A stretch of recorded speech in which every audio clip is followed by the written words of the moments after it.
안녕하십니까. 산림부문 외부 사업에 동참하시고 관심을 가져주시는 여러분. 2022년 산림부문 배출권 거래제 온라인 설명회에 참석해 주셔서 진심으로 환영하고 감사드립니다. 최근 언택트가 대세인 만큼 이렇게 영상으로 인사를 드리게 되었는데요. 저는 오늘 진행을 맡은 아나운서 장혜진입니다. 최근 이상기후와 관련된 뉴스를 우리 자주 마주하게 되죠. 꿀벌들은 실종되고 전례 없는 폭염이 관찰되며 예상하지 못한 재해로 인해 여러 피해가 발생하는 것을 볼 수 있습니다. 산업화와 화석연료 사용량 증가로 온실가스 배출이 증가하는 것이 기후변화의 큰 요인으로 꼽히는데요. 이 문제를 해결하지 못한다면 앞으로 얼마나 더 악화가 될지 두려워집니다.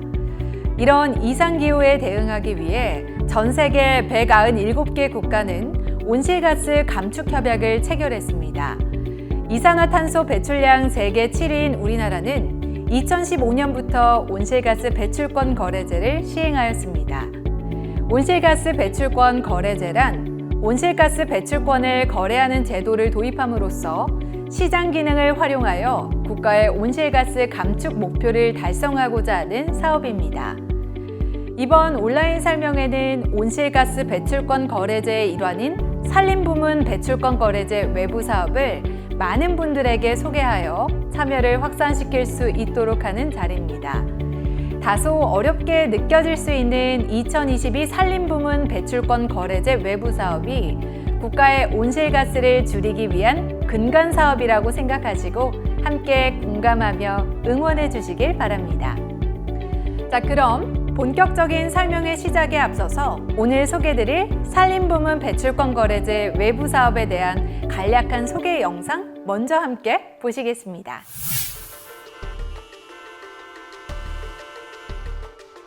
발전을 위해서라면 피할 수 없는 개발. 짧은 시간 눈부신 발전은 그만큼 큰 상처로 남았는데요. 그래서 선택한 묘안, 바로 건강한 숲, 우리들의 소중한 산림입니다.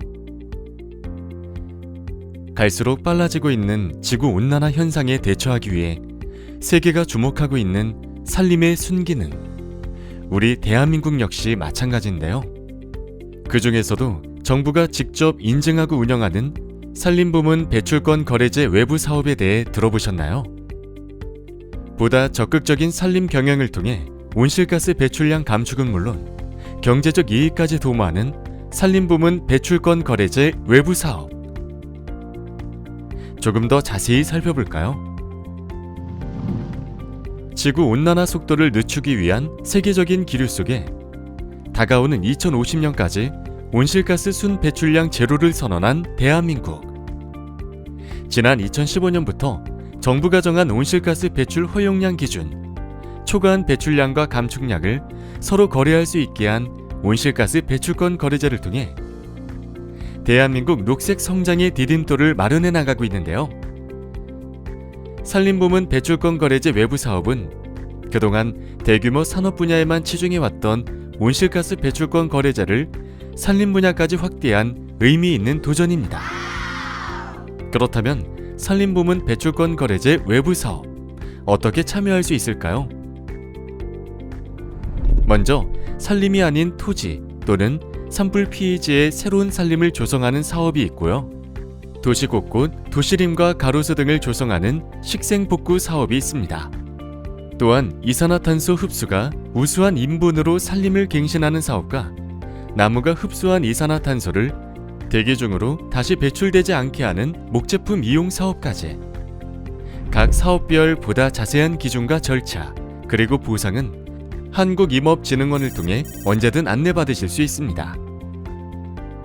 다가올 미래에 우리 사회 전반에 무관심한 환경인식을 개선하고 획기적인 변화를 이끌 산림부문 배출권 거래제 외부 사업.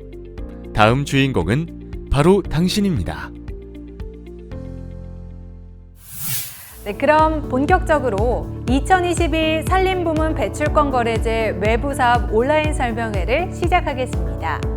첫 순서는 산림부문 외부 사업의 개요 및 절차에 대한 강의인데요. 이 제도가 과연 무엇인지, 어떤 방법을 통해 시행되는지 설명을 들을 수 있다고 합니다. 한국임업진흥원 산림탄소경영실 김길진 주임의 강의 영상 화면으로 함께 보시죠.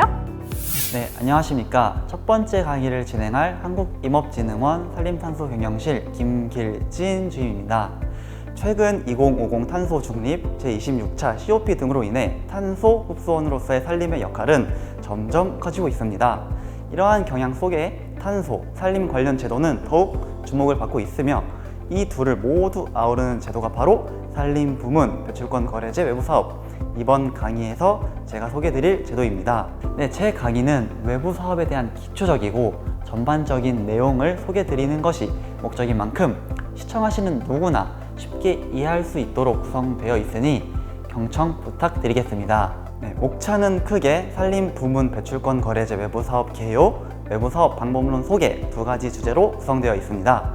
첫 번째 외부 사업 개요에서는 먼저 외부 사업이란 무엇인가에 대해 전반적으로 소개해드릴 것입니다.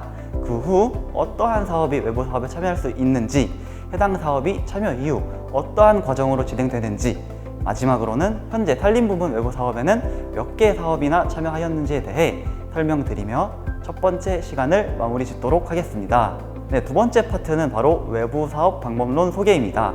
현재 산림부문 외부 사업은 신규 조림, 재조림, 목제품 이용, 식생 복구, 산림 경영을 통한 갱신 조림, 산불 피해지 조림 등 총 5가지의 방법론이 등록되어 있습니다. 각 방법론의 정의, 등록 요건 등을 두 번째 시간에 차근차근 설명드리겠습니다. 네, 첫 번째 시간에는 바로 외부 사업이란 무엇인가, 등록 대상지는 어떻게 되는가, 추진 절차 과정은, 현재 외부 사업 등록 현황은 어떻게 되는가를 중점적으로 설명드리겠습니다. 네, 지금부터 본격적인 강의에 들어가기 전 외부 사업보다는 우리에게 조금 더 익숙한 온실가스 배출권 거래제가 무엇인지 한번 살펴보겠습니다. 온실가스 배출권 거래제가 무엇인지 한번 살펴보겠습니다.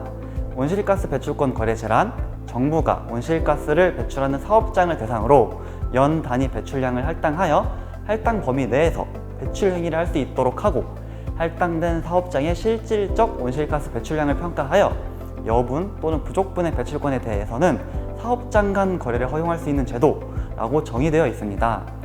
이 말만 들었을 때 한 번에 이해가 되지 않는 것은 당연하십니다. 간단하게 용어 정리를 먼저 하자면, 배출권은 말 그대로 온실가스를 배출할 수 있는 권리를 뜻합니다. 배출권 한 단위를 사용하면 온실가스 한 단위를 배출할 수 있는 것입니다.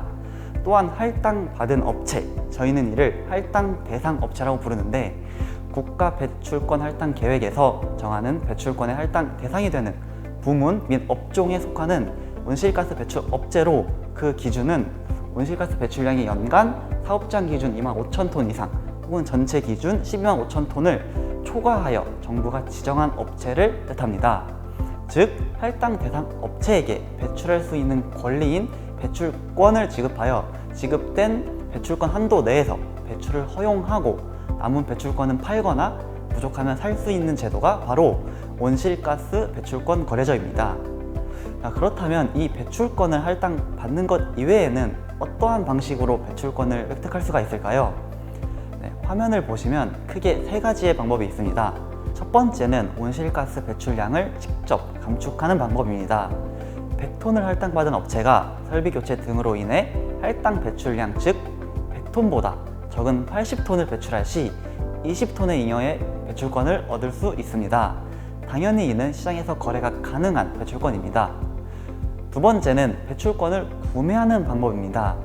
앞선 경우와 다르게 100톤을 할당받은 업체가 할당량보다 많은 120톤을 배출할 시 20톤의 초과분에 대해서는 배출권을 구매하여 할당 배출량을 맞춰야 되는 겁니다.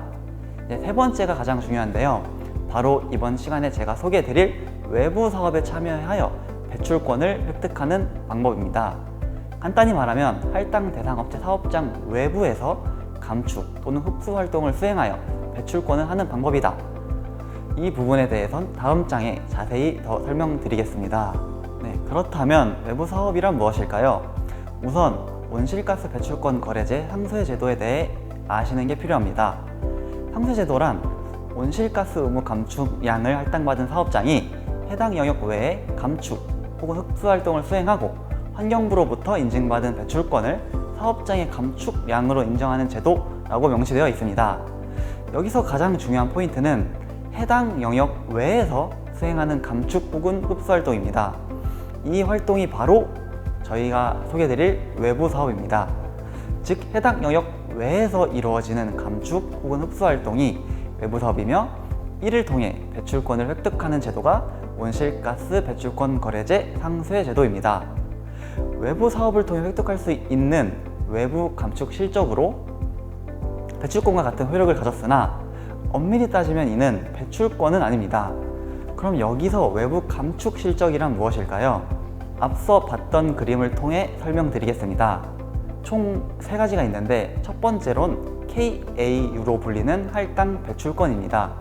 KAU는 국가 할당 대상 업체에게 할당한 온실가스 배출 허용량입니다. 제가 첫 번째로 말씀드린 배출권 거래제와 연관이 있는 것이고요. 그림에서 보듯이 100톤을 부여받았다는 것은 KAU 100단위를 부여받았다는 것과 같은 의미입니다. 두 번째로는 바로 제가 전 페이지에서 소개드린 KOC로 불리는 외부 감축 실적입니다. 말 그대로 외부 사업을 통해 획득하는 감축 실적입니다.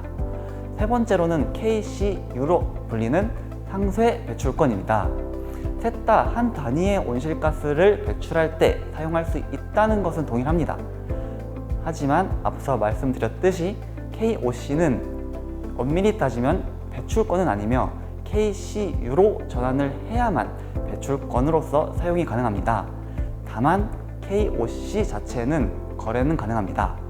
그리고 제출해야 하는 KAU의 5%까지만 KCU로 대체가 가능하다는 점도 중요한 포인트입니다. 근데 이 부분은 참고사항이니 이 정도로만 설명드리고 넘어가도록 하겠습니다. 자, 그럼 외부 사업이란 무엇일까요? 외부 사업은 우선 산업발전 부문, 폐기물 부문, 임업 부문 등 다양한 부문이 있습니다. 그중 저희 한국임업진흥원은 임업 부문을 농림축산식품부에 위탁받아서 운영 중에 있습니다. 말 그대로 산림과 관련된 흡수 활동을 통해 실적을 인정받는 것이 산림 부문 외부 사업입니다.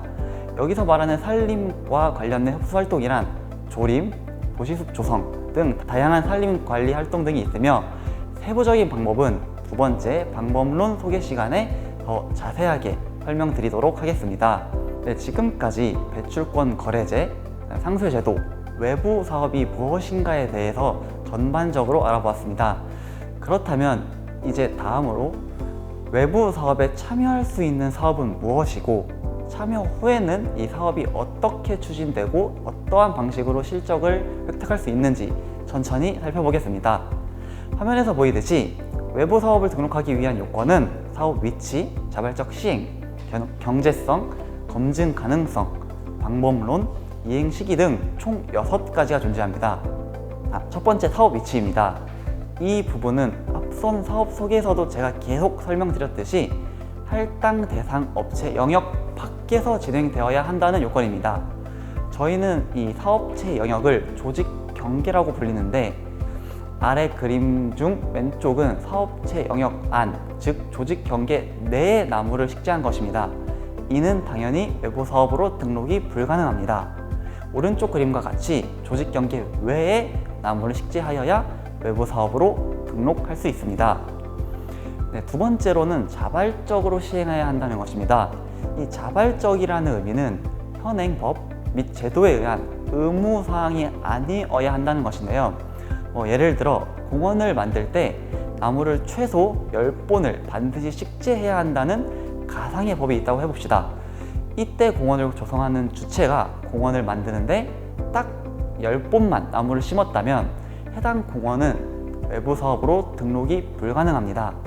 11본 이상 나무를 심었을 때 외부 사업으로 참여가 가능하며 추가적으로 한 본에 대해서만 실적을 인정받을 수 있습니다. 즉 법이나 제도에서 어떠한 행위를 시행할 때 무슨 행동을 취하라고 지시한다면 그 행동은 자발적 시행이 아닌 의무사항으로 외부 사업에 참여가 불가능합니다. 세 번째는 경제성입니다. 이 경제성이 부족하여 외부 사업으로 추진하기 어려우나 외부 사업 인증 실적 활용을 통하여 경제성 확보가 가능할 때 외부 사업으로 참여가 가능하다라고 작성되어 있는데, 이 개인적으로 6가지 등록 요건 중 가장 이해하기가 어려운 요건이라고 생각합니다. 간단히 말씀드리면 외부 사업을 참여하기 위해서는 여러 가지 비용이 수반됩니다. 그리고 외부 사업을 통해 시장에서 거래를 할 수 있는 KOC를 획득할 수 있습니다. 이때 KOC 판매를 통한 수익으로 외부 사업 참여를 위해 소요되었던 비용을 상쇄할 수 있는 정도는 되어야 한다 정도로 간단히 우선 이해하시면 될 것 같습니다. 이 경제성이 있다라는 것은 외부 사업을 통해서 큰 수익을 낼 수 있어야 한다라는 것이 아니며, 또한 연간 감축량이 6만 톤 이하에서는 경제성을 판단하지 않는다는 점도 중요한 포인트입니다. 더 깊게 세부적으로 들어가면 경제성을 판단하는 다양한 방법이 있으나 본 강의에서는 제가 좀 많이 복잡하므로 이 정도로 넘어가겠습니다. 네 번째로는 검증 가능성으로 이 지속적으로 정량화되어 검증이 가능해야 한다는 것입니다. 이를 좀 간단히 말씀드리면은 사업 기간 동안 지속적으로 관리가 되어야 한다. 즉 중간에 그 외부 사업을 그만둘 계획이 없어야 한다라는 뜻으로 이해하시면 됩니다. 5번째로는 정부로부터 승인된 방법론을 적용해야 한다입니다. 이 산림부문 외부 사업의 승인된 방법론은 앞서 말씀드렸듯이 신규 조림, 재조림, 목제품 이용, 식생 복구, 갱신 조림, 산불 피해지 조림 등 총 5가지로 자세한 사항은 2번째 제가 이제 소개드릴 산림부문 외부 사업 방법론 소개 파트에서 다루도록 하겠습니다. 이 마지막으로는 이행 시기입니다. 그냥 간단하게 녹색성장기본법 시행일인 2010년 4월 14일 이후 진행된 사업만이 외부 사업으로 참여가 가능하다입니다. 지금까지 설명드린 6가지의 등록 요건은 산림부문뿐만 아니라 외부 사업 전 부문 공통적으로 해당되는 요건입니다. 당연히 각 외부 사업 부문, 각 방법론마다 세부적으로 요건이 상이합니다. 하지만 전체적인 등록 요건과 추진 절차는 유사한 점이 많다라는 부분은 말씀드리고 이번 파트는 넘어가도록 하겠습니다. 자, 그럼 외부 사업에 대한 전반적인 추진 절차를 한번 알아보겠습니다. 1단계는 사업 추진 절차입니다. 이 사업 추진 절차는 외부 사업 등록을 위한 단계라고 생각하시면 됩니다. 사업자는 적합한 방법론을 선택하여 사업을 추진하고 사업 계획서를 작성 후 이를 관장기관에 제출해야 됩니다. 이때 한국임업진흥원, 즉 위탁기관이 제출된 사업 계획서가 적합한지 평가를 진행하고 보완사항이 발견되면 이를 사업자에게 전달하고 사업자는 이를 보완하여 사업 계획서를 재제출합니다. 이 과정은 최대 3회까지 이루어질 수 있으며 보완이 완료된 사업은 관장기관, 총괄기관을 거쳐 최종적으로 외부 사업으로 등록이 됩니다. 2번째는 사업 모니터링 과정입니다. 이 모니터링은 앞서 말씀드린 외부 감축 실적, 즉 KOC를 획득하기 위한 단계입니다. 등록할 때 사업 계획서를 작성하여 제출하는 것처럼 모니터링 시 사업자는 모니터링 보고서를 관장기관에 제출해야 합니다. 1단계의 평가 과정과 동일하게 보완 및 재제출은 최대 3회까지 이루어질 수 있습니다. 다만 1단계와 다른 점은 사업자는 모니터링 보고서뿐만 아니라 제3자의 검증을 받은 검증 보고서를 동시에 제출하고 이 두 보고서가 모두 적합할 때 관장기관, 총괄기관을 거친 후에 최종적으로 인증 실적인 KOC가 발급이 되는 것입니다. 마지막으로는 거래와 활용 단계입니다. 발급받은 KOC는 장 내외 거래가 가능합니다. 또한 거래를 통해서 사업자는 당연히 수익을 획득할 수 있고요. 다만 앞서 말씀드렸듯이 이를 배출권으로 활용하기 위해서는 반드시 KAU로 전환해야 된다는 점을 명심하시기 바랍니다. 이렇게 외부 사업은 크게 사업을 등록을 위한 추진, 인증 실적 획득을 위한 모니터링, 또한 KOC 거래 및 활용으로 이루어져 있습니다. 이제 첫 번째 마지막 시간인 산림부문 외부사업 등록 승인 현황을 한번 살펴보겠습니다. 타 외부 사업 부문에 비해 산림부문은 현재까지는 신청 등록 건수가 많지는 않습니다. 22년 9월 기준 총 50건이 신청되었고 그중 단 9건만이 최종 등록 승인이 되었습니다. 이를 흡수량으로 환산하면 연간 약 1024톤입니다. 하지만 현재 산림의 중요성은 점점 증대하고 있는 시점에서 저는 개인적으로 산림 부문 외부 사업의 규모 또한 점점 더 증대될 것으로 예상하고 있습니다. 이렇게 첫 번째 시간은 마쳤고요. 이제 두 번째 시간은 바로 산림 부문 배출권 거래제 외부 사업 방법론을 한번 소개해 드려 보도록 하겠습니다. 산림 부문은 신규 조림, 재조림, 목제품 이용, 식생 복구, 갱심 조림을 통한 산림 경영, 산불 피해지 조림 총 5가지의 방법론이 승인되어 있습니다. 각 방법론마다 적용 조건, 흡수량 계산 방법 등 다양한 항목이 존재하나 본 강의에서는 각 방법론의 정의, 그다음에 적용 조건에 대해서 중점적으로 소개해드리겠습니다. 그렇다면 본격적인 방법론 소개에 앞서 방법론이란 정확히 무엇일까요? 방법론이란 온실가스 감축량 또는 흡수량의 계산 및 모니터링을 위하여 적용하는 기준, 가정, 그다음에 계산 방법 등 절차 등을 기술한 문서입니다. 이렇듯 방법론은 외부 사업 등록과 모니터링을 위해서는 반드시 지켜져야 할 문서 혹은 지침으로 생각하시면 됩니다. 첫 번째 소개해드릴 방법론은 바로 신규 조림, 재조림 사업입니다. 방법론 이름처럼 조림을 하는 사업으로 산림이 아닌 지역의 인위적인 식재, 파종 및 천연 갱신 등의 유도를 통해 산림을 조성하는 사업입니다. 즉, 산림이 아닌 지역에 나무를 심어 새롭게 산림을 만들거나 혹은 다시 산림으로 만드는 방법론입니다. 그렇기 때문에 사업 시행 이전에는 당연히 산림이 아니어야 하며 사업 시행한 이후에는 산림이 되어야 한다는 것입니다. 화면에 보이듯이 산림의 요건은 면적이 최소 0.5헥타르 이상, 수관 올폐도 10% 이상, 평균 수고 5m 이상으로 총 3가지를 모두 만족해야만 산림으로 인정받을 수가 있습니다. 자, 그렇다면 신규 조림과 재조림의 차이는 무엇일까요? 우선 둘은 산림이 아닌 지역에 산림을 조성한다는 것은 동일합니다. 하지만 언제부터 산림이 아니었나 라는 시기의 차이는 있습니다. 신규 조림은 사업 대상지가 최소 50년 이상이 아니어야 하며 재조림은 본래 산림이었으나 1989년 12월 31일 이전에 다른 용도로 전환되어 지금까지 산림이 아니어야 한다는 것입니다. 예를 들어 지금 2022년 기준으로 1970년도부터 지금까지 산림이 아니었으면 신규 조림이며 1970년도부터 89년 12월 31일까지는 산림이었으나 용도가 전환되어 지금이 산림이 아니면 재조림 사업에 해당됩니다.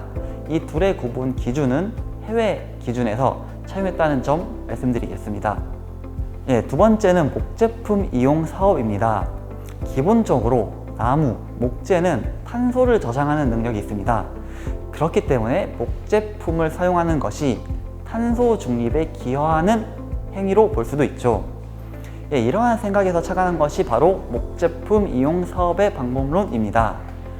이 목제품 이용 사업 방법론은 산림 경영 활동을 통해 수확된 원목이나 가공 생산된 목제품을 이용하여 목제품 내에 탄소를 저장하는 사업입니다. 여기서 중요한 포인트는 목제품 생산자가 아닌 목제품 최종 소비자만 사업에 참여할 수 있습니다.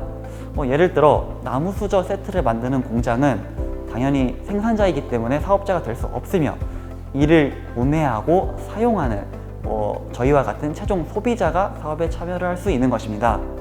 또한 국산 목재로 생산된 목제품만이 사업에 참여할 수 있으며 수입 목재로 만든 제품은 사업에 참여가 불가능합니다. 다만 국산재와 수입재가 혼합된 제품의 경우 수입재 혼합 비율을 제외한 탄소 저장량은 인정받으실 수가 있습니다. 세 번째로는 식생복구 사업입니다.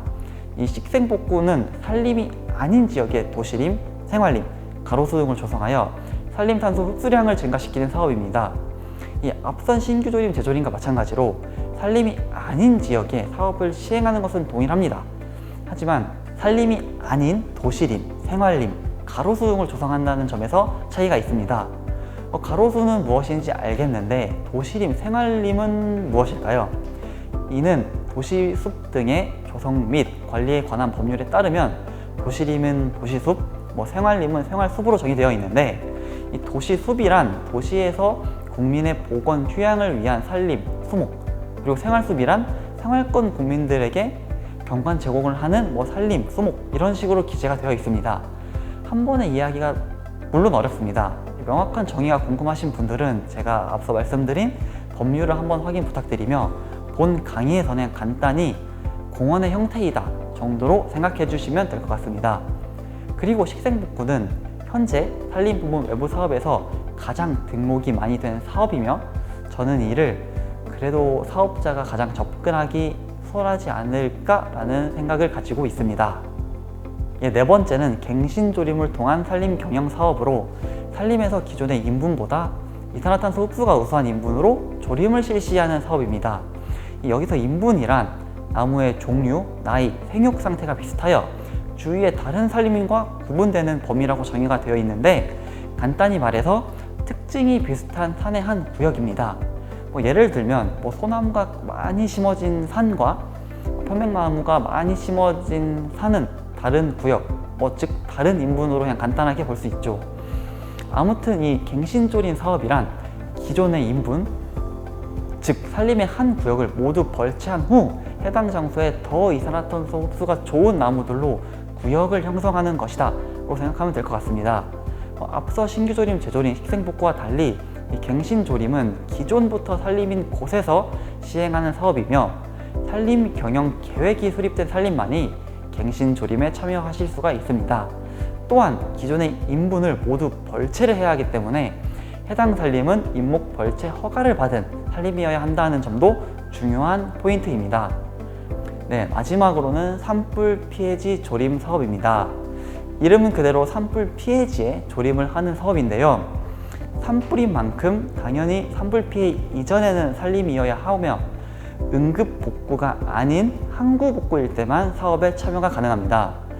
산불 피해가 발생한 산림은 복구를 해야 하는 의무를 지니는데 2차 피해를 방지하기 위하여 신속하게 임시 복구를 진행하는 것이 응급 복구라고 생각하시면 될 것 같습니다.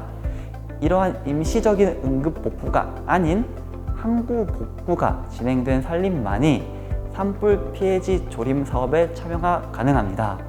이렇게 요즘처럼 산불 피해가 많이 발생한 시기에 가장 많은 관심을 받고 있는 사업이 바로 산불 피해지 조림 사업입니다. 지금까지 산림부문 배출권 거래제 외부 사업과 방법론들을 소개해드렸습니다. 저희 제도가 어려운 제도인 만큼 최대한 쉽게 풀어 설명드리려 하였으나 완벽하게 이해하는 데는 어려움이 있으실 것이라 생각됩니다.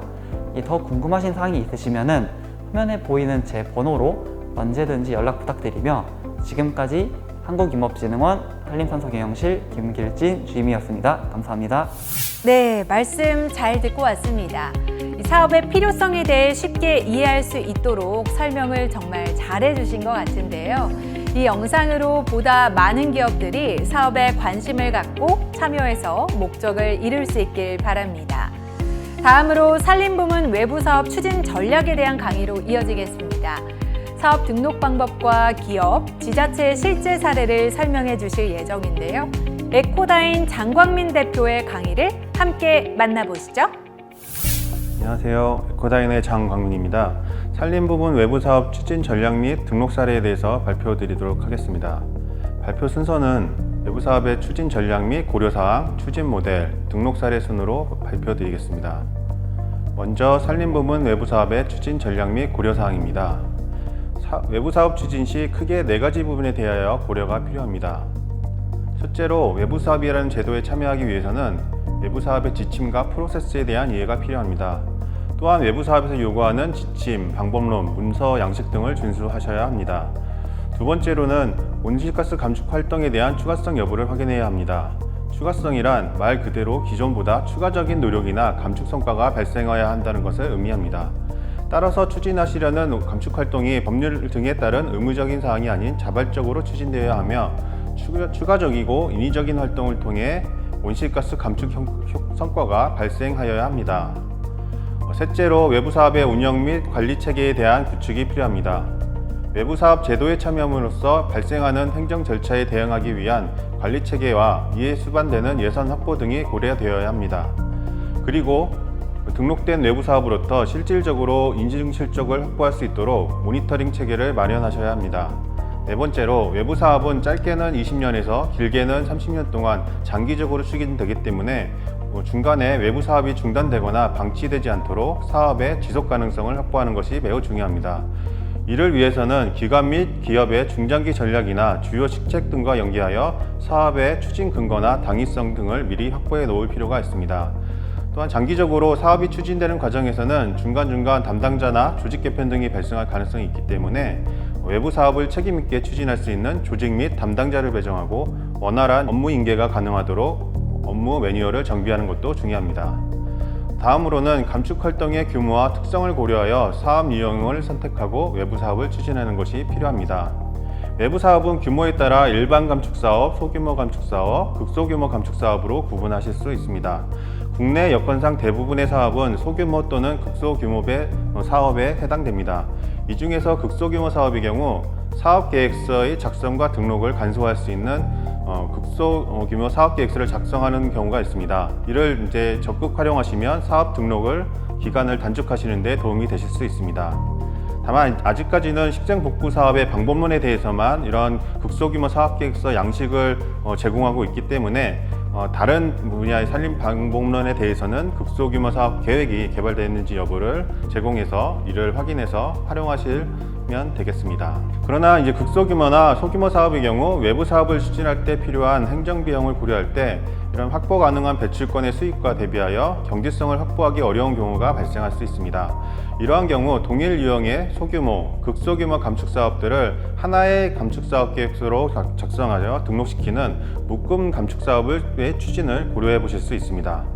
다음으로 중앙정부나 지자체 등은 매년 일관된 사업 목적에 따라 녹지 조성을 하거나 산림을 관리하는 사업을 추진하는 경우가 많습니다. 이와 같은 동일한 유형의 사업들을 지속적으로 추진하고 계신 경우 이를 하나의 감축 프로그램으로 기획하셔서 외부 사업으로 등록하는 프로그램 감축 사업의 형태로 외부 사업의 추진을 고려해 보실 수 있습니다. 이러한 프로그램 감축 사업의 경우 동일 유형의 사업들을 사전에 정의하고 하나의 감축 사업으로 구성하기 위한 사전 고민이 필요하기 때문에 처음 사업을 등록하실 때에는 일반적인 감축 사업에 비해서 고려할 사항이 많은 단점이 존재합니다. 그러나 이러한 프로그램 감축 사업이 등록된 이후에는 추후로 진행하시는 동일 유형의 감축 사업을 단위 감축 사업의 형태로 손쉽게 추가하실 수 있기 때문에 중장기적으로는 감축 사업을 추진하려는 경우 적합한 외부 사업 유형으로 생각됩니다. 다음은 외부 사업을 개발하시거나 추진하는 과정에서 고려해야 할 검토사항을 목록화한 내용입니다. 기본적으로 외부 사업을 누가 추진할 것인지, 추진 목적이 무엇인지, 그리고 어디에 추진할 것인지, 어떤 감축 사업을 추진할 것인지, 언제 할 것인지에 대한 검토가 요구되며 이러한 사항들을 검토를 종합해서 구체적으로 어떻게 외부 사업을 추진할 것인지를 결정하실 수가 있겠습니다. 먼저 외부 사업을 추진하려는 사업의 주체가 누구인지를 정의하셔야 됩니다. 사업의 추진 주체는 지자체나 공공기관, 기업, 영리기관, 개인 산주, 그리고 사업 개발자 등이 있을 수 있습니다.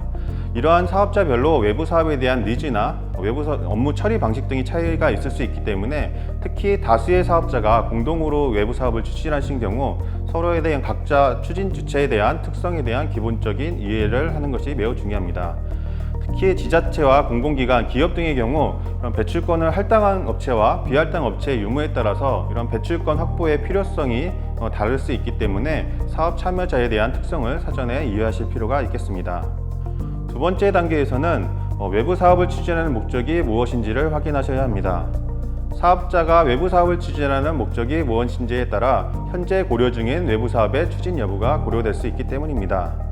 외부 사업을 추진하는 사업자는 감축 의무의 준수, 경제적인 이익, 탄소 중립, 사회공헌 등 다양한 목적으로 사업을 참여를 고려하고 있습니다. 예를 들어 사업자의 입장에서 외부 사업을 통한 탄소 중립과 사회공헌도 중요하지만 경제적 이익이 상대적으로 중요할 수도 있기 없기 때문에 이러한 경우 외부 사업의 경제성을 확보하기 위해서는 적어도 사업 규모를 10에서 20헥타 이상으로 규모화할 필요가 있겠습니다. 반대로 사회공헌 등 비경제적인 목적이 중요한 경우에는 비록 이제 경제성이 확보되지 않더라도 이런 극소규모 사업에 대해서도 외부 사업으로 등록하는 부분을 검토해 보실 수 있겠습니다. 세 번째 단계에서는 사업 대상지를 확보하는 것이 중요합니다. 자체적으로 감축 활동을 하실 수 있는 사업 대상지를 소유하고 있는 경우 사업 추진에 대해 검토 및 의사결정이 용이하기 때문에 사업에 대한 추진 의사가 있는 경우 빠르게 외부 사업으로 등록이 가능하십니다.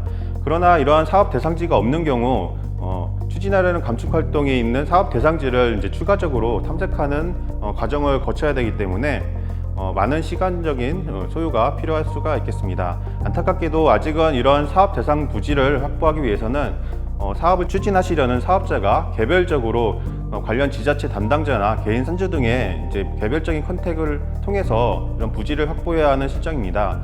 또한 어렵게 정정 대상지를 찾더라도 이후 대상지 소유자와 외부 사업 추진과 관련하여 업무 분장이나 예산, 배출권의 배분 등 다양한 부분에 대해서 사전 협의를 진행하셔야 되기 때문에 이러한 외부 사업을 추진하시기 위해서는 상당히 긴 준비 기간이 필요하실 수 있습니다. 네 번째 단계에서는 추진하시려는 감축 활동에 적용할 방법론이 무엇인지를 선택하는 단계입니다. 산림 부분에 다양한 방법론이 있지만 각 대상지별로 적용할 수 있는 방법론은 이미 제한적인 상황이기 때문에 사업 대상지를 먼저 선택하시게 되면 어떠한 방법론을 채택하실 것인지는 상대적으로 쉽게 검토해 보실 수 있습니다. 예를 들어 사업 대상지가 임야인 경우 먼저 대상지의 임야가 벌채 시기에 도달한지 여부를 확인하셔야 됩니다. 벌채 시기의 도달 여부는 산림자원법에서 정의하고 있는 기준 벌기령을 참고하셔서 이런 기준 벌기령보다 빠른지 혹은 늦은지를 확인하셔야 됩니다. 그리고 국유림 및 사유림 등 소유 구분에 따라 이러한 벌기령 기준이 달라지게 되겠습니다. 다음으로는 산림경영계획과 벌채 계획 여부를 확인하셔야 합니다. 그리고 이제 벌채 계획이 있으신 경우 벌채 대상이 되는 임야에 위치한 나무가 얼마나 생장했는지를 확인하셔서 이것이 이제 불량인분인지 아닌지 여부를 확인하실 필요가 있겠습니다. 이 부분은 이제 벌채를 할 당시에 조사된 인분의 제적값이 우리가 인분수확표라고 불리는 인분수확표에서 정의하고 있는 제적값보다 낮을 경우 불량인분으로 판단하여 불량인분 갱신사업으로 방법론을 결정하실 수 있겠습니다. 만약 불량인분이 아닌 경우에는 기존 식재된 수종이나 혹은 해당 지역에서 최근 10년간 이제 최대 조림 수종보다 온실가스 흡수량이 더 높은 우수한 수종으로 식재하는 경우에 한하여 갱신 조림 사업을 내부 사업으로 추진하는 부분을 고민해 보실 수 있겠습니다. 사업 대상지가 유유부지, 나지 등인 경우 도시숲, 생활숲, 가로수 등으로 녹지를 조성하는 활동을 외부 사업으로 등록하시는 것을 고려해 보실 수 있습니다. 이때 산림이 아닌 지역의 여부는 과거 항공사진을 통해 확인해 보실 수 있고 다음으로는 굴삭기 등을 이용하여 대규모 터파기 등을 시행하였는지 여부를 확인하여 식생복구 사업을 추진을 하실 수가 있겠습니다. 만약 대규모 터파기가 시행되지 않은 경우에는 과거 항공사진을 통해서 1989년부터 2012년 31일 이전부터 현재까지 산림이 아닌 토지에 대하여 해당하지 여부를 고려해서 식생복구 사업이나 신규조림, 재조림 사업 여부를 선택하실 수 있겠습니다.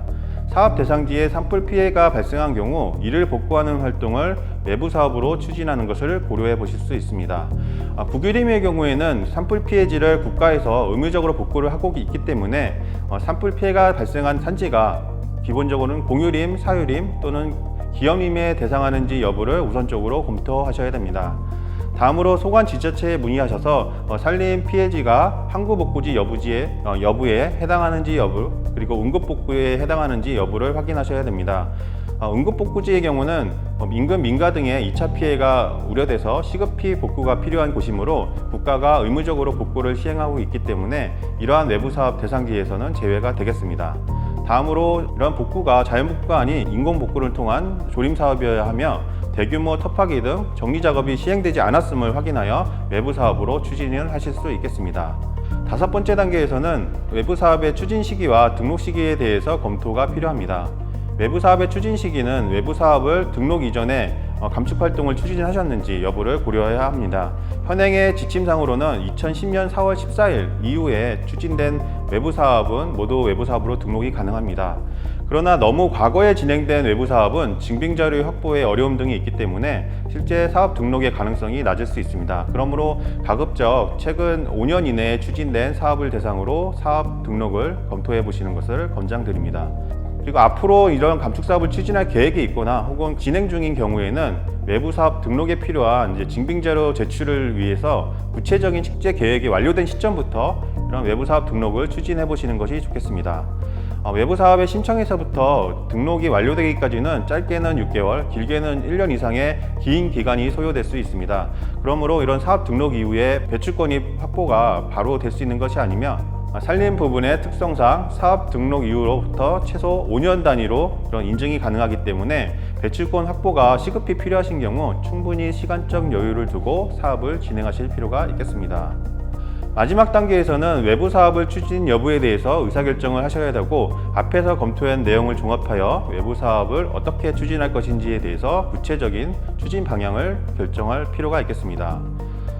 기본적으로는 사업 추진에 대한 예산을 자체 예산으로 하실 것인지 혹은 공모 사업을 활용할 것인지 등을 검토하셔야 하며 자체 인력으로 외부 사업을 등록하실 것인지 혹은 이런 컨설팅 기관을 이용해 등록하실 것인지 등의 다양한 부분을 검토하셔야 합니다. 다음은 외부 사업 추진 모델에 대해서 설명드리겠습니다.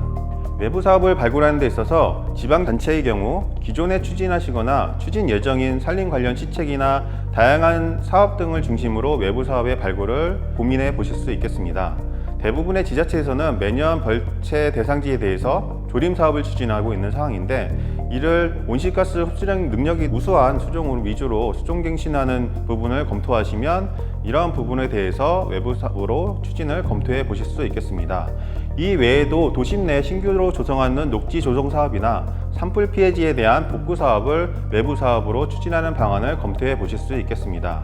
공공기관이나 비영리 기관은 사회공헌 등을 목적으로 기관에서 추진 중인 고유사업과 연계하여 산림과 관련된 사업이나 활동을 중심으로 외부 사업의 발굴을 추진해 보실 수 있습니다.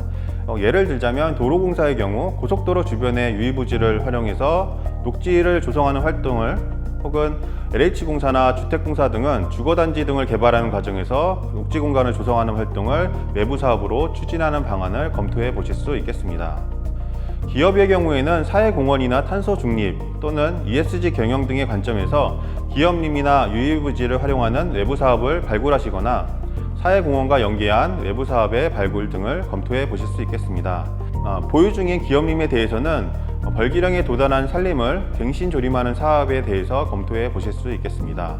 하지만 이러한 기업림이나 유의부지가 없으신 경우 산림청, 지자체 등과 연계하여 기업수습이나 녹지 조성 등에 환멸하시거나 혹은 이런 산불 피해지가 발생한 지역에 대해서 산림 복원을 지원하고 이를 외부 사업으로 추진하는 방안을 고려해 보실 수 있겠습니다. 다음으로 개인 산주의 경우 보유하고 계신 산지가 벌기량에 도달한 경우 갱신조림 사업으로 등록하는 부분을 검토해 보실 수 있겠습니다. 그러나 이제 국내 산주의 경우 대부분 10헥타 미만의 소규모 산주인 경우가 대부분이기 때문에 단독으로 외부 사업을 추진하신 경우 경제성 확보가 어려우실 수 있습니다. 따라서 이럴 경우에 이런 사업 등을 규모화하는 방법을 검토해 보실 필요가 있겠습니다. 다음으로 소유한 산림이 산불 피해를 입은 경우 피해목에 대한 벌채 비용을 현행에선 개인 산주가 지불하도록 되어 있어 산불 피해지가 제때 복원되지 못하고 방치되는 상황이 종종 발생하고 있는 상황입니다. 이러한 산불 피해지에 대해서 배출권 확보가 필요한 기업이나 지자체에서 이런 피해 복구에 대한 예산을 지원받아 대상지에 대한 피해를 바로 복구하고 대신 이렇게 발생된 배출권의 일부를 기업과 지자체에 판매하는 방식으로 외부 사업을 추진하는 방안을 검토해 보실 수 있겠습니다. 다음은 외부 사업의 추진 모델에 대한 설명을 드리겠습니다.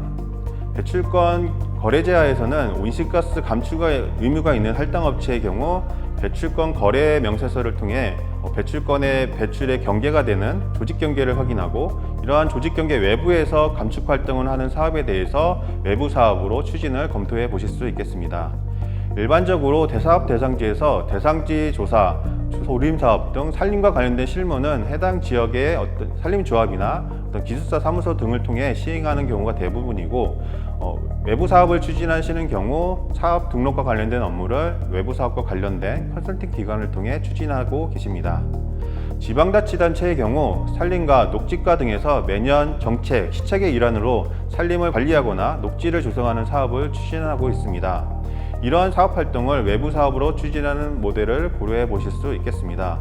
이처럼 정책, 시책에 의해서 추진되는 사업은 외부 사업으로 추진하는 방식은 내부의 전담 인력을 활용해 산림과 관련된 정책과 연계하여 외부 사업을 추진하는 것을 고려해 보실 수 있겠습니다.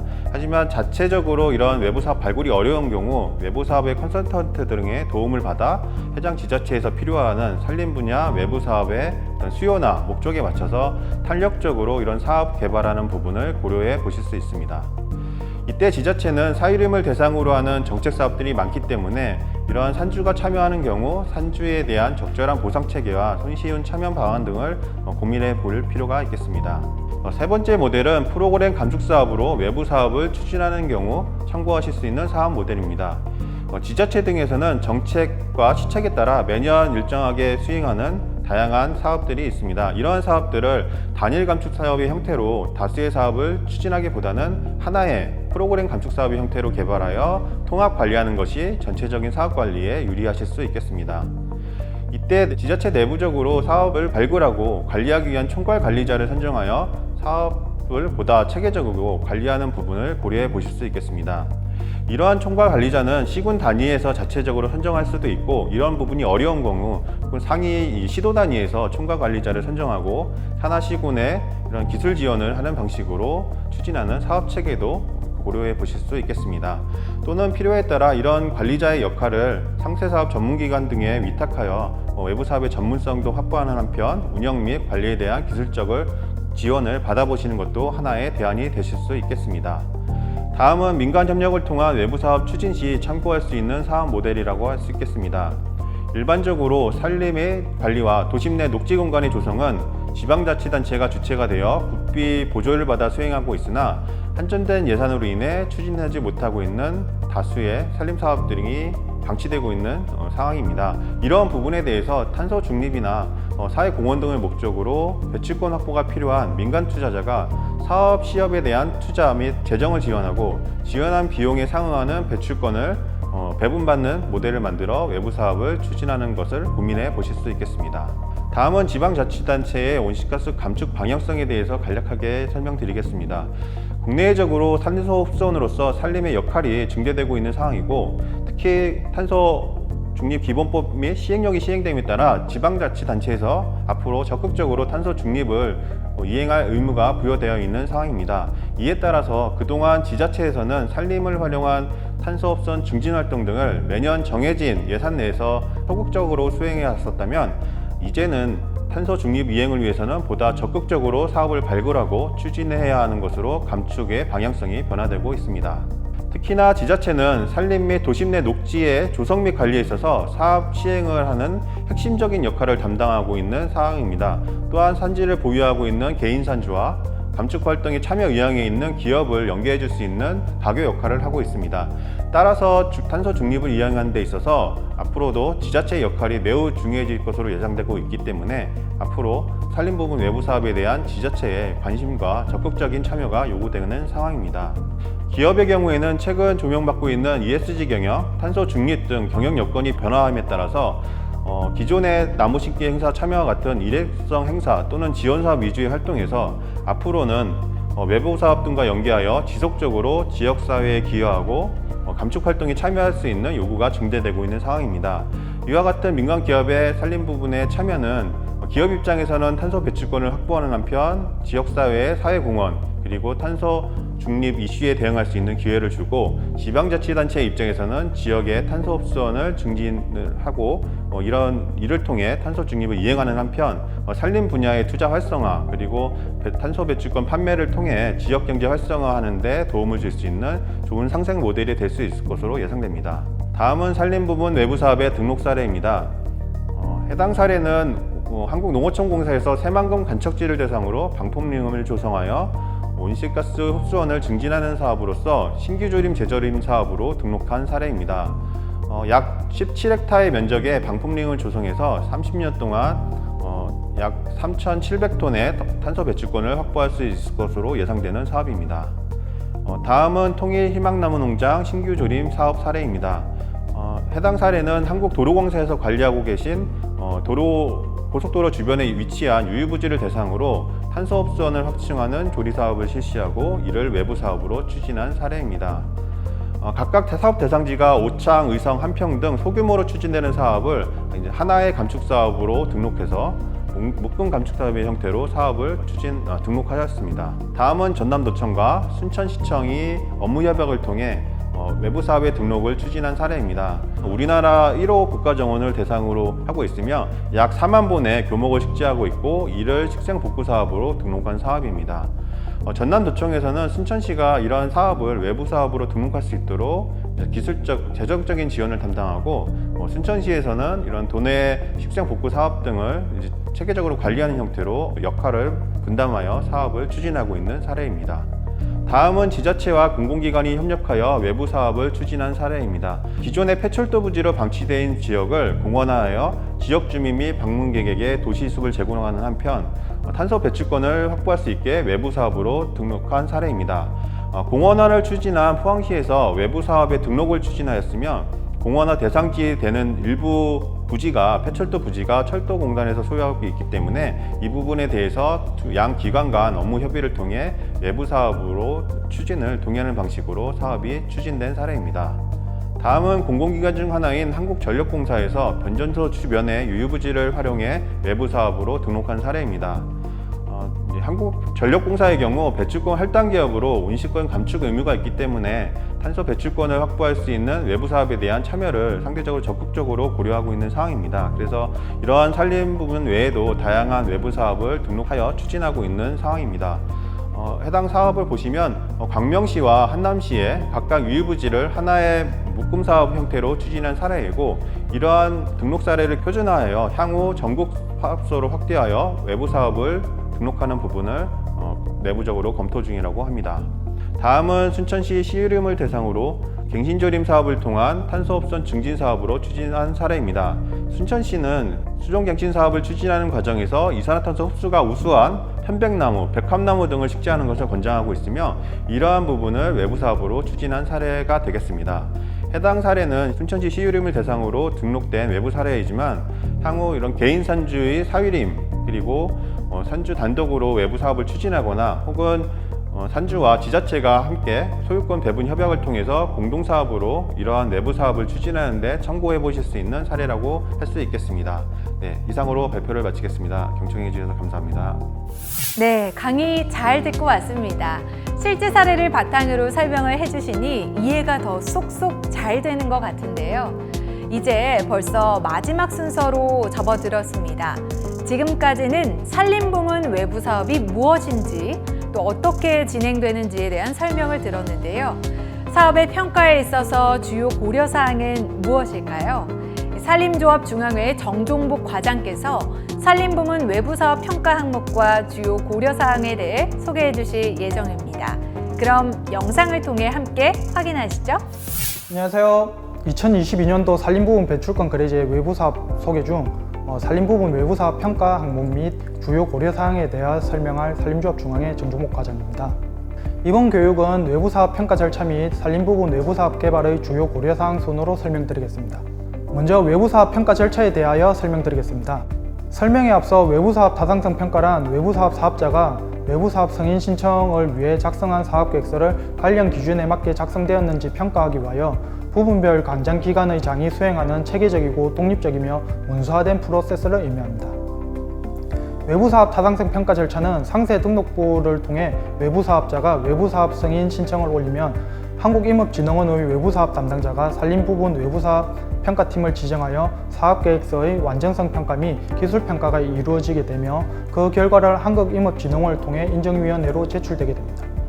외부사업 타당성 평가 시 사업계획서의 완전성 평가, 기술평가가 이루어지게 되는데 완전성 평가는 신청된 외부사업에 대해 기술평가를 추진할 수 있도록 사업계획서 및 정빙서류 등이 잘 구비되었는지 평가 보완 요청하게 되고 기술평가 단계로 넘어가서 산림부문 타당성 평가, 평가 편람을 근거로 평가를 진행하며 이 단계에서 현장평가 확인사항들을 도출하게 되며 현장에 나가 현장 확인 및 평가를 진행하게 됩니다. 외부사업 타당성 평가를 할 때 평가 기준이 되는 것은 외부사업 지침과 외부사업 방법론을 기반으로 하여 만들어진 산림부분 타당성 평가 편람을 참고하여 타당성 평가를 진행하게 되며, 타당성 평가 시 산림 분야 특수성을 감안하여 외부 전문가를 활용하여 현장 평가를 진행하게 되겠습니다. 전체 외부사업 승인 절차상에서 보면 외부사업 사업계획서를 접수하고 환경부 협의 전 단계까지 타당성 평가 단계에 해당되지만, 사업계획서를 작성하여 사업 등록까지 대응하시다 보면 7, 8번 단계에서도 사업계획서 수정 및 보완이 이루어지기도 합니다. 조금 더 상세한 타당성 평가 절차를 설명드리면, 외부사업 사업자가 사업계획서 작성 및 외부사업 사업 신청서를 작성하여 제출하면 부분별 간정기관은 평가위원을 구성하여 문서의 완전성 기술평가와 현장평가를 진행하게 되는데, 문서의 완전성 평가 시 보완 서류 요청이 이루어졌으나 미제출하게 되면 사업이 반려 가능하니 사업 개발 단계에서 정빙 서류의 제출 가능 여부도 같이 검토해 보시는 것이 사업 개발자 입장에서는 매우 중요할 것입니다. 타당성 평가가 완료되면 부분별 기관장은 타당성 평가 결과를 사업자에게 통보하게 되며, 사업자는 이를 수정 보완하게 되는데, 타당성 평가위원은 최대 3회까지 시정 요구를 할 수 있으며, 수정 보완이 완료되면 타당성 평가 의견 결과를 가지고 부분별 관장기관 담당자와 환경부 담당자가 협의하여 인정위원회에 올리게 됩니다. 타당성 평가 의견서는 총 9가지 항목에 따라 적합, 부적합으로 작성하여 사업자에게 통보하며, 세부 검토 의견은 별도의 양식으로 작성되어 사업자에게 제공되어집니다. 의견 제출 기한이 제시되기 때문에 기한에 맞게 사업계획서를 수정 보완하는 것이 중요합니다. 타당성 평가 항목별 주요 평가 내용입니다. 첫 번째, 외부사업의 일반 요건 준수 여부인데, 제출 서류의 완전성, 배출원의 근본적 제고 또는 개선 여부, 자발적으로 시행하는 사업이 맞는지, 그리고 2010년도 4월 14일 이후에 시행된 사업인지를 검토하게 되고, 적용된 방법론의 적절성은 최근 개정된 승인 방법론을 사용하였는지와 방법론의 적용 조건, 적용 불가능 조건 등을 모두 충족시키고 있는지 등에 대한 것을 평가합니다. 베이스라인 시나리오의 적절성은 적용된 방법론에 따라 해당 외부사업 베이스라인 시나리오의 선정 과정 및 타당성을 검토하는데, 베이스라인 시나리오는 추가성 입증과도 연결되니 추가성 입증 시 추가성 입증 및 평가 방법을 이용하여 입증 가능한지도 중요한 평가 항목이 됩니다. 다음은 배출량 산정 방식의 적합성입니다. 배출량 산정 방식의 적합성은 방법론에서 제시된 산정식을 사용하고 최신 인자값들을 이용하여 배출량을 산출하였는지를 검토하며, 모니터링 계획의 적절성에서는 모니터링 방법과 모니터링에 필요한 데이터 인자 및 인자의 종류와 모니터링 주체, 기간 등을 나타나 있어야 합니다. 그리고 유효기간의 적절성에서는 사업 유형에 따른 인정기간이 바르게 적용하였는지, 사업 시작일과 인정 유효기간의 정빙이 있고 빠르게 적용되었는지 확인해 볼 수 있습니다.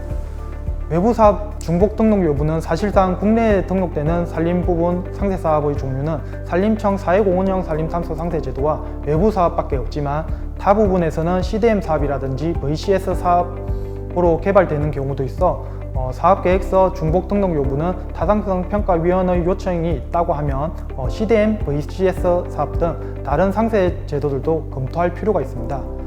그 밖에 수정 및 보완 조치의 적절성, 디번들링 평가의 적절성 등이 있으며, 프로그램 감축 사업의 경우 프로그램 시행 계획의 적절성 여부도 평가하게 됩니다. 이상으로 외부사업 평가에 대한 설명을 마치고 이어서 사업개발 시 주요 고려사항에 대하여 설명드리겠습니다. 외부사업으로 등록 가능한 사업은 외부사업 지침 제8조를 모두 만족시킬 수 있어야만 사업개발 및 등록이 가능합니다. 할당 대상 업체의 조직 경계 외부에서 자발적으로 시행하는 사업이어야 하며, 타 법령에 의한 의무적 사항을 이행하는 과정에서 발생되는 것이 아니어야 하고, 일반적인 활동 이상의 추가적인 행동 및 조치에 따른 감축이 발생되어야 하고, 사업기간이 길므로 지속적으로 정량화되어 검증 가능하여야 합니다. 그리고 제일 중요한 것은 사업개발에 적용할 수 있는 승인된 방법론이 있어야 합니다. 외부사업 개발에 적용할 수 있는 방법론은 상세 등록부 시스템에서 확인 가능하고, 사업 개발 시 가장 최신 방법론이 맞는지 확인하고 사용하여야 합니다. 사업계획서 작성 시에는 사업 유형에 따라 단일 감축 사업, 묶음 감축 사업, 프로그램 감축 사업이 있고 사업 규모에 따른 연간 온실가스 흡수량이 300톤 이하이면 극소규모 감축 사업 서식을 이용하여 사업계획서를 작성할 수도 있습니다.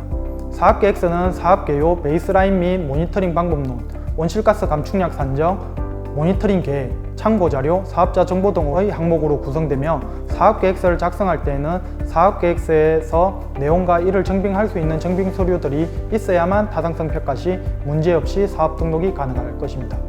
특히 사업 시작일 및 유효일, 사업의 디번들링 평가, 방법론 선정 및 선정 타당성 설명, 주관성 입증, 타당성 평가 시 필요한 데이터 및 인자 등 부분에서는 증빙 자료가 가장 중요합니다.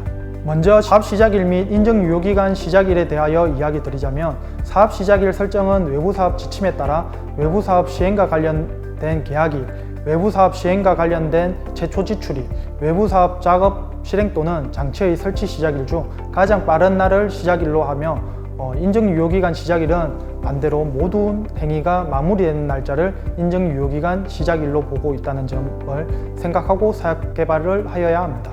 가장 대표적인 증빙 서류가 될 수 있는 것은 사업 준공 서류가 있으며 사업 준공 서류에는 계약일, 착공일, 준공일이 나오기 때문에 외부 사업 시행과 관련된 최초 지출일 이외의 모든 날짜를 이 서류 하나로 증빙할 수 있기 때문에 증빙 서류로 변합니다. 다음은 디번들링 평가입니다. 먼저 디번들링에 대한 설명을 드리면 사업 등록이 용이한 소규모 사업의 장점을 활용하기 위하여 하나의 사업을 인위적으로 소규모 사업 이하로 쪼개어 등록하는 행위를 말합니다. 그리고 디번들링 평가는 이러한 행위를 방지하기 위하여 평가하는 방법이며 사업계획서에서 반드시 포함되어야 하는 내용입니다. 디번들링 평가 항목은 5가지가 있으며 5항목 모두 해당되어야만 디번들링 사업이 되고 그렇지 않는 경우에는 디번들링 사업이 아니고 사업 등록이 가능하게 되겠습니다. 다음은 방법론에 대한 설명입니다. 방법론이란 외부 사업을 개발하기 위한 기준이 되는 문서이며 방법론 적용 조건과 불가능 조건에 따라 내가 개발하고자 하는 사업이 외부 사업으로 등록 가능한지 아닌지를 판단할 수가 있습니다. 이 조건은 방법론 가장 첫 장의 방법론 일반사항에 나타나 있습니다. 먼저 신규조림 재조림 방법론입니다. 신규조림 재조림 사업은 먼저 산림의 요건을 만족하지 않는 토지에 시행되어야 하며 최소 50년 이상 산림이 아닌 토지에 사업을 시행하면 신규조림 사업, 본래 산림이었으나 1989년도 12월 30일 이전에 다른 용도로 전환되어 사업 전까지 산림이 아닌 토지로 사업이 시행하면 재조림 사업이 됩니다.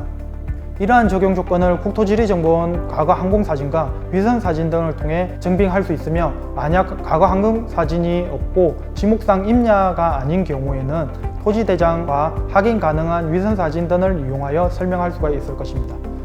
신규조림 재조림 사업의 경우 적용 불가능 조건도 만족하여야 하며 사업 과정에서 소각을 통한 조림지 예정지 정리 작업과 굴삭기를 이용한 대규모 톱하기를 통한 조림 대상지 정리 작업이 시행되었을 경우에는 사업 등록이 불가능하게 되겠습니다.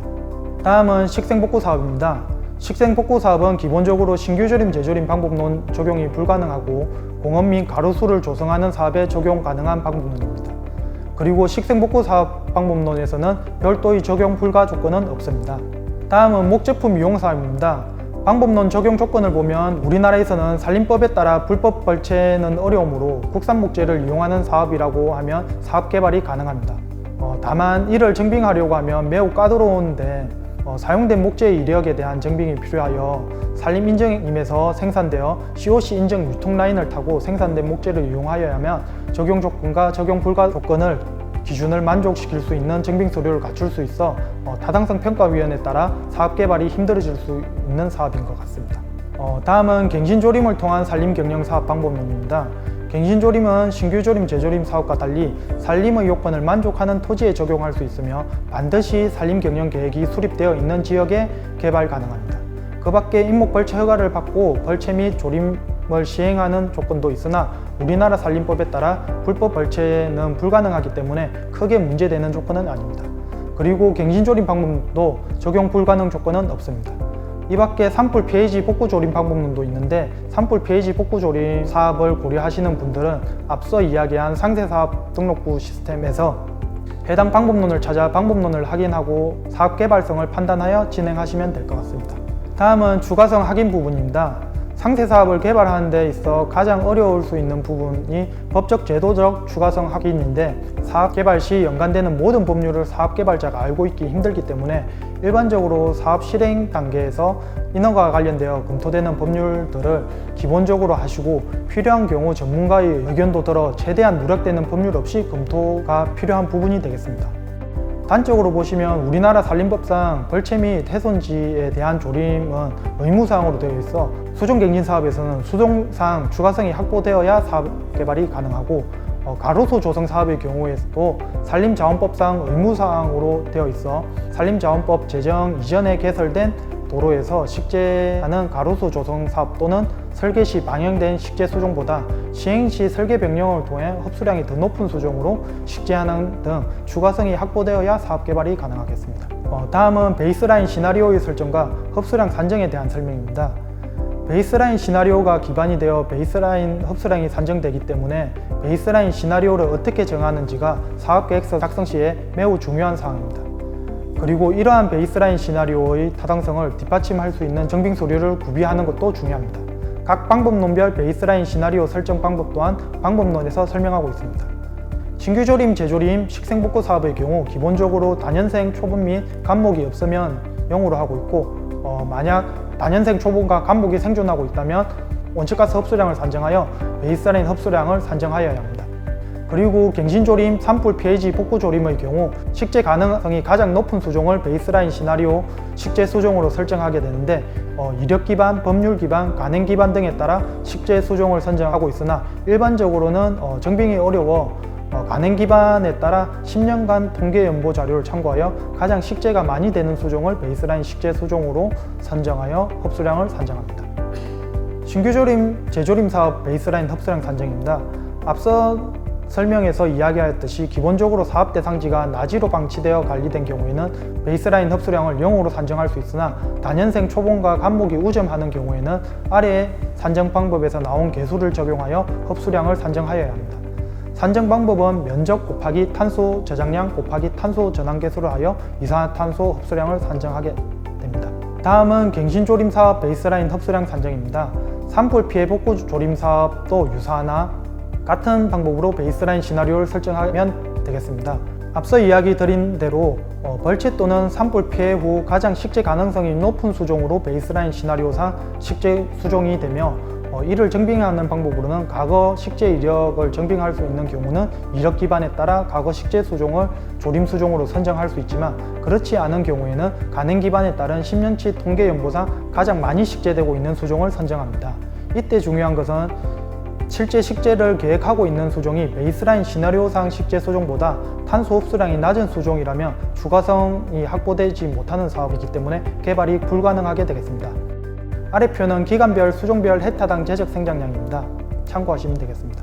앞선 설명에서와 같이 예를 들어 실제 식재하려고 하는 수종이 편백나무인데 베이스라인 시나리오상 소나무를 설정하게 된다면 사업 개발이 불가능하게 되며, 굴참나무나 상수리나무 등으로 식재 시에는 사업 개발이 가능하게 되겠습니다. 참고 자료입니다. 인목재적 바이오매스 인분 수확표를 참고로 사업 기간을 30년으로 보았을 시 해당 시점의 수종별 탄소 흡수량을 산정한 것입니다. 법정님은 관리한 산림이라면 현실님은 관리되지 않은 산림이라고 보시고 참고하시면 될 것 같습니다. 탄소 흡수량은 나무의 연간 생장량과 밀도와 연관성이 있고, 밀도가 낮은 침엽수보다 밀도가 높은 하엽수 계통이 온실가스와 같은 기간에 더 많은 흡수를 할 수 있음을 확인할 수 있습니다. 단순하게 상세 사업만 보고 식재할 것이냐 아니면 산림 경영 측면도 고려할 것이냐에 따라 산림 경영 사업에서는 실제 식재할 수종을 신중하게 정하고 판단할 필요가 있습니다. 다음은 사업 대상지 구획화에 대한 설명을 드리겠습니다. 사업 대상지 구획화는 사업 개발 시 넓은 면적에 분포하는 나무들을 전수조사를 할 수 없기 때문에 수종별 산림 경영 단위 등에 따라 구획화를 하고 표준지 조사를 하게 되기 때문에 매우 중요한 부분입니다. 화면과 같이 구획화 없이 세 군데 지역을 표준 조사하는 것과 나무가 있는 지역, 없는 지역, 보통인 지역을 나누어 표준지 조사를 하고 제적값을 구할 때 완전히 결과값이 다르게 도출되기 때문에 그만큼 구획화와 표준지 배치가 중요한 사항이 되겠습니다. 그리고 같은 사업 대상지 내에서 인목이 없거나 제외해야 될 대상지가 있다면 제외지로 설정하고 탄소 적용 계수가 다른 수종이 있다면 수종별 구획을 나누어 산림조사 및 온실가스 흡수량을 구하면 됩니다. 마지막으로 모니터링 계획에 대한 설명입니다. 외부사업 방법론에서는 모니터링 인자별 모니터링 항목과 같은 최소한의 모니터링 기준을 제시하고 있습니다. 모니터링 인자가 되는 것은 온실가스 흡수량 산정에 영향을 주는 인자들로 신규 조림, 재조림 사업에서는 면적, 인목 제거량, 생장량, 표준지 위치 등이 될 것이고 목제품 이용 사업에서는 목재 사용량, 제거량, 탄소 개수 등이며 식생복구 사업은 제적 생장량, 수종별 식재 본수, 탄소 개수 등이고 마지막으로 갱신조림과 산불 pH 복구조림에서는 구획별 제적 생장량, 탄소 개수, 표준지 위치 등이 주요 모니터링 데이터 인자들이 되겠습니다. 모니터링 계획을 수립할 때는 데이터 출처, 측정 방법 및 절차, 모니터링 주기, QA, QC 절차 등이 모두 포함되어 작성되어야 할 것입니다. 방법론에서 모니터링 항목과 모니터링 데이터 및 인자 항목들이 나오니 참고하시면 되겠습니다. 표준지 조사 비율의 적합성은 우리나라에서 산림경영계획의 경우 대상지의 2% 면적을 조사하게 되어 있으며 CDM 사업에서는 CDM 방법론 툴에서 별도로 정하고 있습니다. 표준지 조사 시 모니터링 주기가 5년인 만큼 5년 뒤에 다시 산림조사를 해야 되는 점을 고려하여 5년 뒤에도 확인 가능할 수 있도록 표준지 조사 시 표시가 매우 중요합니다. 그리고 표준지 조사 시 산지에서 GPS 기준의 오차가 8에서 9m 정도 차이가 나므로 중심을 어떻게 설정하는지에 따라 바이오매스량이 달라지고 중심목 설정에 따라 경계부에 들어오는 수목 포함 여부에 따라 재정량도 달라지므로 조사 시 조사 기준을 명확히 숙지하고 조사에 임할 필요가 있습니다. 그리고 모든 수종에 대하여 온실가스 흡수 계수가 나와 있지 않고 임목 제적 표도 모두 나와 있는 것이 아니므로 임목 제적 바이오매스 적용 기준과 온실가스 흡수 계수가 나와 있는 수종을 고려하여 굵은 글씨로 표시된 것과 같이 제적 적용 기준과 탄소 적용 기준이 다른 수종이 있으니 주의하여 조사하여야 할 것입니다. 앞선 표가 온실가스 흡수 계수가 나온 수종을 중심으로 제적 적용이 어떻게 되는지를 나타낸 표라고 하면 지금 표는 수종별 제적 적용 기준에 따라 탄소 흡수 계수를 어떤 수종으로 하고 있는지를 나타낸 표입니다. 이상으로 설명을 마치겠습니다. 수고하셨습니다. 네, 마지막 강의까지 정말 잘 듣고 왔습니다. 등록을 위해 타당성 평가 항목들을 자세하게 설명해 주셨는데요. 사업에 관심 있으신 분들께 정말 좋은 정보를 제공해 주셔서 다시 한번 감사드립니다. 이렇게 2022 산림부문 배출권 거래제 온라인 설명회가 끝이 났습니다. 외부 사업에 대한 설명을 들으면서 이 제도의 목적과 필요성에 대해 다시 느끼며 이 자리가 꼭 필요했겠다는 생각이 드는데요. 앞으로도 온실가스 감축과 산림부문 외부 사업에 대한 여러분들의 깊은 관심과 참여 부탁드리며 이상으로 2022 산림부문 배출권 거래제 외부 사업 참여 확산을 위한 온라인 설명회를 마치도록 하겠습니다. 시청해주신 여러분 모두 고맙습니다. 지금까지 아나운서 장혜진이었습니다.